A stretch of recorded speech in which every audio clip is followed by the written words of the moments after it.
तो राम राम जी, कैसे हो आप सब। मैं सुमित। तो भाई कल मैंने एक वीडियो बनाया था कि हमें हाईवे के ऊपर किस तरह से कार ड्राइव करनी चाहिए। तो वहाँ पर हमारे एक भाई हैं अभिषेक भाई ने कहा था कि अगर हम 40-50 की स्पीड पर चल रहे हों तो जो है हमें अगर इमरजेंसी ब्रेक लगाने हैं तो क्लच और ब्रेक दोनों एक साथ दबाने होंगे। बिल्कुल सर, मैं आपसे एग्री करता हूँ। देखिए, मैं आज आपको बता दूँ, आज का जो वीडियो है ये हमारा ब्रेकिंग के ऊपर ही होने वाला है। देखिए, अलग अलग परिस्थिति होती हैं जो हमें फेस करनी होती है ड्राइविंग के दौरान, तो उसके अनुसार ही हमें जो है ब्रेक का कैसे इस्तेमाल करना है वो डिसाइड हो पाता है। ठीक है, तो वीडियो बनाने से वीडियो शुरू करने से पहले मैं आपको बता दूं, देखिए सबसे पहली चीज़ भाई आपके हाथ पैर, आपका माइंड किस तरह से काम कर रहा है परिस्थिति के अनुसार, ये सबसे बड़ी चीज़ होती है ना। और एक और चीज़ बता दूं भाई, ऐसा कुछ नियम नहीं है कि अगर इमरजेंसी ब्रेक लगाने हो, आपको किसी की जान पर ही बनी आ रही है तो आप पहले नियम फॉलो करो, पहले याद करो कि भाई पहले मुझे क्या दबाना है, मैंने वीडियो में क्या देखा था, क्या सुना था। भाई ऐसा कुछ नहीं है। जब किसी का जान पर बनती है तो केवल एक चीज़ होती है, कैसे भी रुके, गाड़ी रुक जाए, चाहे बंद हो जाए, चाहे हमारा कुछ भी हो, कैसे भी हो, गाड़ी रुक जानी चाहिए, है ना। वो स्थिति होती है इमरजेंसी वाली। तो पहली बात तो ये है कि भाई ऐसे गाड़ी ड्राइव ही मत करो कि ऐसी परिस्थिति बने। ठीक है, अपने कंट्रोल में गाड़ी चलाओ, ये बात मैंने कल भी कही थी। दूसरी चीज़, मान लो आप रोड पर चल रहे हो और अचानक भाई कोई रोड पर आ जाता है सामने, मान लो खेत में से कोई गाय भैंस निकल आई रोड के साइड से, कोई बच्चा रोड पर आ गया, कोई इंसान आ गया, कोई बाइक वाला अगर आ गया, तो उस स्थिति में हमें क्या करना चाहिए। दूसरी चीज़, अगर मान लो आप रोड पर चल रहे हो, अचानक आपको सामने ब्रेकर आ गया, आपको दूर से नहीं दिखाई दिया था, काफ़ी बड़ा ब्रेकर है या काफ़ी बड़ा गड्ढा है, जो भी चीज़ें वो आपके सामने आ गई, तो हमें क्या करना चाहिए। तो इस तरह की जो है परिस्थितियाँ हमारे सामने बन जाती हैं अचानक ब्रेक लगाने के लिए, है ना। तो इन्हीं के बारे में मैं आपको बताने की कोशिश करता हूँ। देखो भाई, सबसे जो पहली चीज़ है, सबसे मेन चीज़ है ड्राइविंग के दौरान, आपको चाहे आप हाईवे पर चल रहे हो, चाहे आप कहीं भी चल रहे हो, सबसे मेन चीज़ है भाई कि हमें सामने तो देखना ही देखना है, साथ में ये जो 3 शीशे हमें कंपनी देती है, 2 बाहर और 1 अंदर गाड़ी में, IRBM ORBM, इन पर भी हमें बराबर निगाह रखनी होती है। हमें पता होना चाहिए हमारे पीछे कौन चल रहा है, हमारे लेफ्ट में कौन चल रहा है, कोई बाइक वाला या कार वाला लेफ्ट से तो नहीं घुसा रहा, और हमारे राइट में कौन है, चाहे सिंगल रोड पर आप चल रहे हो चाहे हाईवे पर चल रहे हो। ये बात हमेशा ध्यान रखो। पीछे आपके कोई चल रहा है तो कितनी दूर चल रहा है, बिल्कुल सटाकर चल रहा है या फिर उसने गैप मेंटेन किया हुआ है, आप ब्रेक लोगे तो वो भी कंट्रोल कर लेगा। तो ये सारी चीज़ें हैं। और सबसे मेन चीज़, आपकी ब्रेक लाइट काम कर रही हैं या नहीं गाड़ी की। भाई लाइट हमेशा परफेक्ट होनी चाहिए, स्पेशली ब्रेक लाइट्स। बहुत से लोग चेक नहीं करते कभी ब्रेक लाइट को, जब कोई दूसरा बताता है तब उनको पता चलता है कि भाई हमारी ब्रेक लाइट ख़राब हो गई है। तो ऐसी गलती मत करो, चेक कर लिया करो कभी कभी, महीने में एक बार किसी से भी पूछ लिया करो, घर में ही फैमिली में, भाई पीछे मैं ब्रेक लगा रहा हूँ, लाइट देखकर बता दे। ठीक है, तो ब्रेक लाइट हमारी सही होनी चाहिए। अब सबसे पहले एक एग्जाम्पल ले लेते हैं। मान लो आप ड्राइव कर रहे हो, है ना। आज भी मैंने कैमरा नीचे भी सेट किया हुआ है और भाई नीचे मैंने चप्पल पहनी है, एक ही जूते हैं मेरे पास, वो धो के डाल दिए थे, अभी सूखे नहीं है, मौसम देख रहे हो आप, बादल हो रहे हैं, तो चप्पलों में ही वीडियो बना रहा हूँ, इसीलिए कोई टोकना मत। तो भाई मैं आपको बताऊँ, सबसे पहली परिस्थिति ये मान लो आप अच्छे खासे मज़े में चल रहे हो 50-60 की स्पीड पर, और अचानक आपके सामने आ जाता है गड्ढा। ठीक है, अभी हाईवे पर ही ले लेता हूँ, चलो मैं प्रैक्टिकली करके ही दिखा देता हूँ आपको।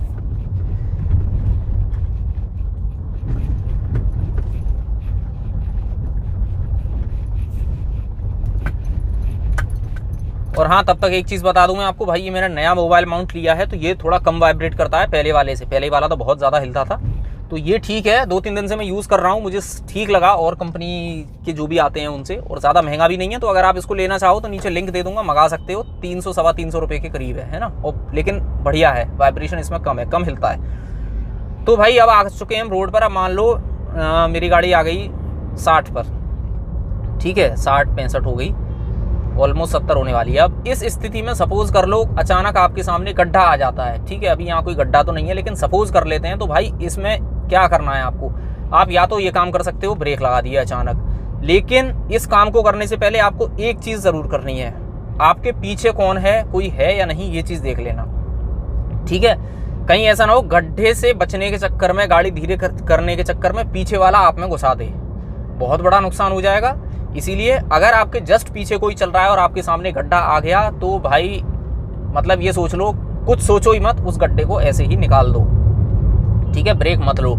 थोड़ा बहुत अगर जो है आपका व्हील बैलेंसिंग वगैरह करानी पड़े, अलाइनमेंट कराना पड़े, करा लेना, लेकिन पीछे से कोई गाड़ी ठोके उससे अच्छा है कि ऐसे ही गाड़ी निकाल लो, ठीक है। अब दूसरी चीज़ आती है कि सपोज़ कर लो आपके सामने गड्ढा है ना, और आपके पीछे कोई नहीं है लेकिन आपके राइट में कोई चल रहा है या फिर लेफ्ट में चल रहा है। तो आपको क्या करना है, अगर आपके राइट में कोई चल रहा है ना, बिल्कुल जस्ट पीछे, और लेफ्ट वाली लेन आपकी खाली है, तो फटाफट आप ब्रेक लेकर जो है गाड़ी को लेफ्ट में दबा सकते हो, ठीक है। हल्का सा ब्रेक लिया, गाड़ी लेफ्ट में ले ली इस तरह से, है ना, तो वो बंदा निकल जाएगा और आपकी गाड़ी सेफ है। ऐसे ही अगर आपके लेफ्ट में कोई है तो भाई ब्रेक लो और गाड़ी को ले लो राइट, ठीक है। ये काम आप कर सकते हो। और दूसरी चीज़, अब आप बोल सकते हो कि भाई अगर ब्रेक पर हम गाड़ी को मोड़ेंगे तो स्किड करेगी। भाई अब तो ABS आता है मोस्टली गाड़ियों में, तो इसकी टेंशन मत लो, आप ब्रेक पर गाड़ी को टर्न करोगे तो हो जाएगी, स्किड नहीं करेगी। लेकिन अगर ABS नहीं है तो हाँ, वहाँ पर दिक्कत हो सकती है, ठीक है। तो पीछे हमेशा देख लो इमरजेंसी ब्रेकिंग से पहले। ये हो गया पहला। अब भाई सपोज करो दूसरी परिस्थिति ऐसी बन रही है कि भाई गाड़ी रोकनी ही रोकनी है, जान का सवाल है, माल की चिंता नहीं है, जान का सवाल है। तो भाई देखो, जब जिस जगह जान का सवाल आ जाए उस जगह के लिए कोई नियम नहीं है, कोई कानून नहीं है, आपको कैसे भी गाड़ी रोकनी है, ठीक है। अब कैसे रोकोगे ये आपके जो है माइंड के ऊपर है, वो कितना जल्दी आपको जो है जवाब देता है, लौट के आपके हाथ पैरों को आदेश देता है कि भाई तू ऐसे काम कर, है ना। ये आपकी प्रैक्टिस के ऊपर निर्भर करता है। अगर आप काफ़ी समय से गाड़ी चला रहे हो तो आपके पैरों को प्रैक्टिस है कि मुझे कब ब्रेक पर आना है, कब मुझे एक्सीलरेटर पर जाना है ना। लेफ्ट वाले लेग को पता है आपके को कि मुझे कब क्लच दबानी है, आपके हाथों को पता है मुझे कितना स्टीयरिंग मोड़ना है, कब गियर चेंज करना है। तो आपका दिमाग तुरंत आपके जो है हाथ पैरों को बता देता है कि भाई ये काम कर तू। तो ये आपकी प्रैक्टिस के ऊपर है। अब सपोज कर लो बहुत ही ज़्यादा इमरजेंसी, जैसे मैंने बताया आपको ब्रेक लगाने ही लगाने हैं, तो भाई कुछ मत सोचो, जैसा आपका मतलब सबसे पहले सोचने का समय नहीं मिलता। मैं अगर यहाँ बकवास कर लूँगा ना तो वो बकवास काम नहीं आने वाली, सोचने का समय नहीं मिलता है। सबसे पहली चीज़ है भाई सीधे ब्रेक, अगर आपको दिख रहा है सीधे ब्रेक दबाना शुरू कर दो। क्लच दबानी है क्लच दबा दो, जैसे आपका मन करे वैसे करो, लेकिन गाड़ी को रोक लो। ये मत सोचो कि मेरी गाड़ी हो जाएगी बंद, है ना, 5th से 3rd गियर में लाऊं, 4th में लाऊं, होपलेस मत हो, बस ब्रेक दबाना शुरू करो। उसके बाद आपके सेंसेस अपने आप काम करना शुरू कर देंगे।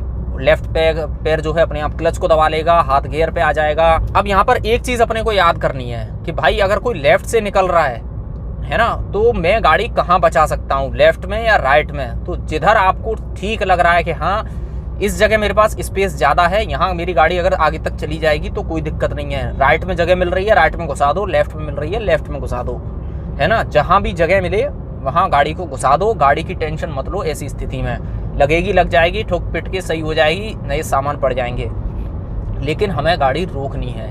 ये नियम होता है भाई, नियम नहीं होता, मैं बता रहा हूँ, क्योंकि करो या मरो वाली स्थिति हो जाती है ना। तो उसमें तो यही चीज़ फॉलो अपने को करनी पड़ेगी।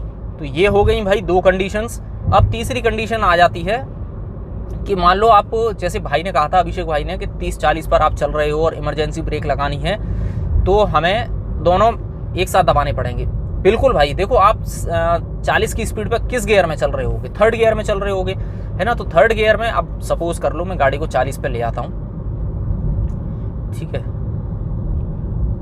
अब मेरी गाड़ी मान लो 3rd गियर में ले लेता हूँ गाड़ी को, 4th में, सॉरी, चलो 4th में आप चल रहे हो मस्त 40 की स्पीड पर, है ना। अभी मेरी गाड़ी 40 पर है, 50 की स्पीड पर, 40 की स्पीड पर, 1200 RPM पर तो टोटली गाड़ी चल रही है 4th गियर में। तो इस कंडीशन में अगर मुझे ब्रेक लगाने हैं तो भाई मुझे दोनों ही चीज़ें दबानी पड़ेंगी, क्योंकि वहाँ पर जो है आपकी गाड़ी बंद हो जाएगी।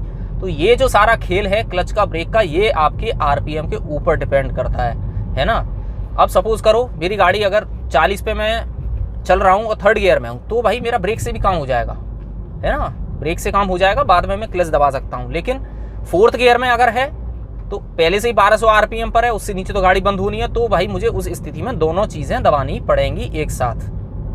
तो ये भाई प्रैक्टिस करने से आप इन चीज़ों को सीख जाओगे, ब्रेकिंग कैसे करनी है, मुझे क्या कैसे करना है, कब ब्रेक दबाना है, कब क्लच दबाना है। तो ये सारी चीज़ें भाई प्रैक्टिस से आती हैं, मेरे बोलने से, है ना, मेरे कहने से आप एक बार में इसको नहीं सीखोगे। धीरे धीरे जैसे जैसे आप गाड़ी चलाना शुरू करोगे, गाड़ी चलाओगे, साल 2 साल 3 साल, आप परफेक्ट अपने आप हो जाओगे, है ना। लेकिन इतना ध्यान रखो कि 1200 RPM से अगर आपकी गाड़ी के RPM ऊपर हैं 1200 से, तो आपको क्लच की ज़रूरत नहीं है, आपका ब्रेक से काम हो जाता है। थोड़ी बहुत गाड़ी रोकनी है। लेकिन अगर पूरी तरह ही रोकनी है गाड़ी, इमरजेंसी केस है, तो भाई आप दोनों चीज़ें दबा दो एक साथ, है ना। और अगर हैंड ब्रेक की ज़रूरत पड़ जाए, हैंड ब्रेक भी खींच दो, गाड़ी को 5th से 3rd में ले लो, 4th में ले लो, मतलब गाड़ी की टेंशन मत लो, जब बिल्कुल रोकना ही रोकना है, इमरजेंसी है तो, ठीक है। तो ये हैं भाई कुछ गाड़ी रोकने की तरीके, कैसे हमें गाड़ी के ब्रेक लगाने चाहिए। बाकी ब्रेकर है, आपके गड्ढे हैं, अगर आपके पीछे कोई चल रहा है तो वहाँ पर ब्रेक मत लगाओ, आपकी गाड़ी में ज़्यादा नुकसान होगा।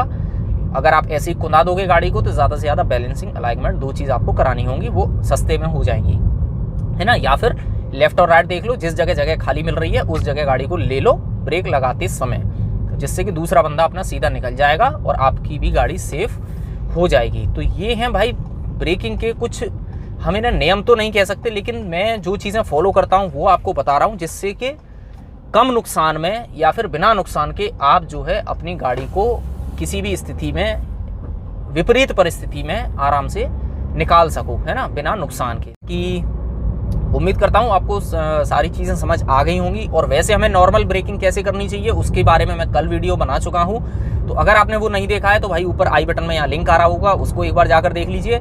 और बाकी वीडियो ठीक लग गया हो तो इसको लाइक ज़रूर कर देना। तो चलिए मिलेंगे जल्द एक नई वीडियो में, तब तक के लिए जय हिंद, जय भारत।